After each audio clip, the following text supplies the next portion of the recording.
Hat trick hero Shivraj Kumar ಅಮೆರಿಕಾದಿಂದ ಬೆಂಗಳೂರಿಗೆ ವಾಪಸ್ ಆಗಿದ್ದಾರೆ. ಬೆಂಗಳೂರಿಗೆ ಬಂದಂತಹ ಶಿವಣ್ಣ ಅವರನ್ನ ಭರ್ಜರಿಯಾಗಿ ವೆಲ್ಕಮ್ ಮಾಡಿಕೊಳ್ಳಲಾಗಿದೆ. ಶಿವಣ್ಣ ನಿವಾಸಕ್ಕೆ ಕುಟುಂಬಸ್ಥರು ಗಣ್ಯರ ದಂಡೆ ಹರಿದು ಬರ್ತಾ ಇದೆ. ಶಿವಣ್ಣ ಆರೋಗ್ಯವನ್ನ ವಿಚಾರಿಸಲಿಕ್ಕೆ ಸಹೋದರಿ ಪೂರ್ಣಿಮಾ ಅವರು ಬಂದಿದ್ದಾರೆ ಅನ್ನೋದು ಗೊತ್ತಾಗ್ತಾ ಇದೆ. ಶಿವಣ್ಣ ಆರೋಗ್ಯವನ್ನ ವಿಚಾರಿಸಿದ್ದಾರೆ ರಾಘವೇಂದ್ರ ರಾಜ್ಕುಮಾರ್. ಶಿವಣ್ಣ ನಿವಾಸಕ್ಕೆ ಕುಟುಂಬಸ್ಥರು ಸ್ಯಾಂಡಲ್ವುಡ್ನ ಗಣ್ಯರ ದಂಡು ಹರಿದು ಬರ್ತಾ ಇರುವಂಥದ್ದು. ಈಗಷ್ಟೇ ಶಿವಣ್ಣ ಅವರು ಮನೆಗೆ ಬಂದಿದ್ದಾರೆ. ಈ ವಿಚಾರ ಗೊತ್ತಾಗ್ತಾ ಇದ್ದ ಹಾಗೆ ಶಿವಣ್ಣ ಅವರನ್ನ ಮಾತನಾಡಿಸ್ಲಿಕ್ಕೆ, ಶಿವಣ್ಣ ಅವರ ಆರೋಗ್ಯವನ್ನು ವಿಚಾರಿಸಲಿಕ್ಕೆ ಗಣ್ಯಾತಿ ಗಣ್ಯರ ಆಗಮನವಾಗ್ತಾ ಇದೆ. ನೀವು ಕೂಡ ವಿಜುವಲ್ಸ್ ಅನ್ನ ಗಮನಿಸ್ತಾ ಇದ್ದೀರಿ. ಅಶ್ವಿನಿ ಪುನೀತ್ ರಾಜ್ಕುಮಾರ್ ಅವರು ಬಂದಿದ್ದಾರೆ.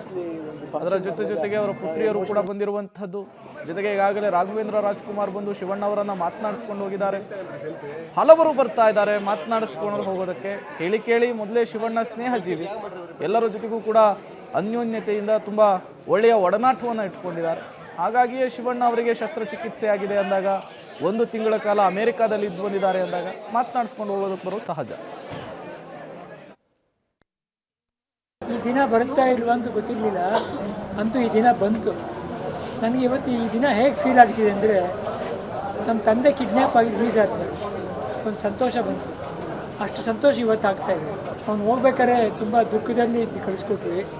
ಇವತ್ತು ಅವನು ಎಲ್ಲ ಮುಗಿಸ್ಕೊಂಡು, ಟ್ರೀಟ್ಮೆಂಟ್ ಎಲ್ಲ ಮುಗಿಸ್ಕೊಂಡು ಸಕ್ಸಸ್ಫುಲ್ ಆಗಿ ವಾಪಸ್ ಬಂದಿದ್ದಾನೆಂದರೆ ತುಂಬ ಖುಷಿ ಆಗ್ತದೆ. ಒಬ್ಬ ಮಗನಿಗೆ ತಂದೆ ನೋಡಿದಾಗ ಎಷ್ಟು ಖುಷಿ ಆಗುತ್ತೋ ಅಷ್ಟು ಖುಷಿ ಆಯಿತು ನನಗೆ. ಇನ್ನು ಅವನಿಗೆ ಯಾವ ತೊಂದರೆನೂ ಇಲ್ಲ, ಚೆನ್ನಾಗಿರ್ತಾನೆ. ಅಭಿಮಾನಿಗಳಂತೂ ಜೊತೆಗೇ ಇದ್ದೀರ. ನಿಮ್ಮ ಪೂಜೆನೇ ಅವನ್ನ ವಾಪಸ್ ಕರ್ಕೊಂಬಂದಿದ್ದಾರೆ. ನಿಮ್ಮ ಪ್ರೀತಿ ವಿಶ್ವಾಸ, ನಿಮ್ಮ ಪೂಜೆ ಅವನ್ನ ಪ್ರೀತಿಯಿಂದ ಅವನ್ನೆಲ್ಲ ಗುಣ ಮಾಡಿಸಿ ಕರ್ಕೊಂಬಂದಿದೆ. ನಿಮಗೆ ನಾವು ಯಾವಾಗಲೂ ಚಿರಋಣಿಯಾಗಿರ್ತೀವಿ.